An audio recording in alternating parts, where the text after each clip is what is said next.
Halo, saudaraku.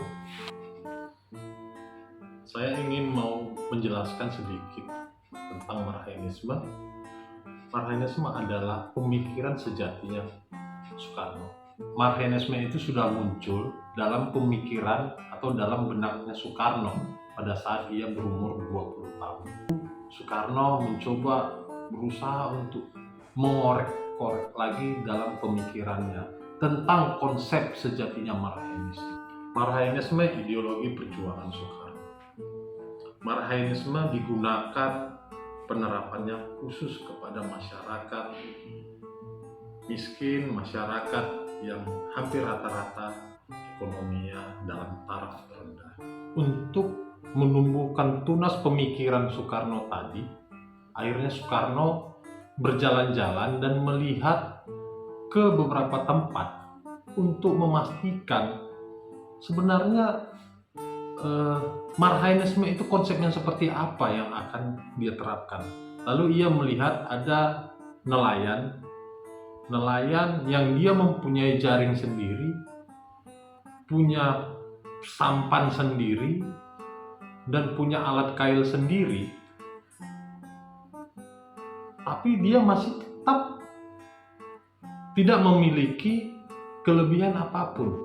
Hanya sebatas mencukupi untuk biaya hidupnya. Termasuk juga dia melihat bahwasanya rakyat kecil yang dia perhatikan selama ini tidak kaya, tapi merasa berkecukupan dan merasa dirinya itu menjadi tuannya atau menjadi majikannya. Sehingga Soekarno terus berkeliling. Akhirnya dia menemukan suatu tempat, yaitu dia pernah berjalan ke arah Bandung. Di Bandung, Soekarno melihat bahwasanya ada seorang petani kecil. Kemudian dia mengajak diskusi kepada petani tersebut. "Bapak," kata Soekarno, ya juragan," kata Soekarno begitu. Kata bapak itu kepada Soekarno, karena melihat dari penampilan Soekarno yang penampilannya sangat rapi, bersih, terus perawakannya juga berpendidikan, dan lalu kemudian mereka bercerita-cerita. Lalu Soekarno menanyakan kepada bapak itu, "Boleh saya ajak bapak berbicara sebentar?" Soekarno, "Ya juragan, apakah sawah ini sawahnya bapak?" "Ya juragan." Lalu Soekarno menanyakan lagi, "Apakah tanah ini tanah yang bapak beli?" "Tidak juragan, tanah ini merupakan tanah warisan dari orang tua saya, yang kemudian turun-temurun diberikan kepada saya, dan ini juga akan menjadi turunan warisan kepada anak saya." Lalu Soekarno melihat alat yang dipakai oleh si bapak tadi. "Apakah cangkul yang bapak gunakan itu merupakan alatnya bapak, milik bapak?" "Iya juragan." "Apakah termasuk juga sekop yang ada di samping bapak itu milik bapak?" "Iya juragan."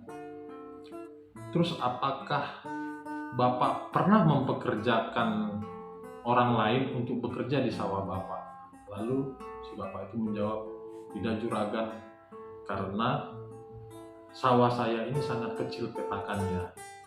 Bahkan sawah yang kecil ini hanya cukup untuk membiayai 3 orang anak dan istri serta saya. Jadi yang harus dihidupi adalah 5 orang, juragan." Terus kemudian Soekarno berpikir kepada si bapak, "Apakah itu semua cukup untuk kebutuhan bapak sehari-hari?" Lalu si bapak menjawab, "Ya, itulah kecukupan untuk kebutuhan kami. Bahkan terkadang saya harus banting tulang untuk bisa bekerja lebih," katanya. "Apakah bapak pernah bekerja sebagai buruh?" Kemudian bapak itu menjawab, "Tidak juragan." Lalu kemudian Soekarno pun bertanya nama si bapak itu. Boleh saya tahu nama Bapak siapa? Kemudian Bapak itu menjawab, Marhain Juragan. Sejak itu mulailah terpikir dalam benaknya Soekarno, saya akan membuat yang namanya masyarakat miskin menjadi marhain. Akhirnya Soekarno menyimpulkan bahwasanya marhainis adalah orang-orang kecil, orang-orang yang memiliki alat-alat kecil, orang-orang yang hanya bisa mencukupi kebutuhannya sehari-hari. Itulah yang disebut dengan marhainis. Jadi itu dulu dari saya. Sekian dan terima kasih. Merdeka!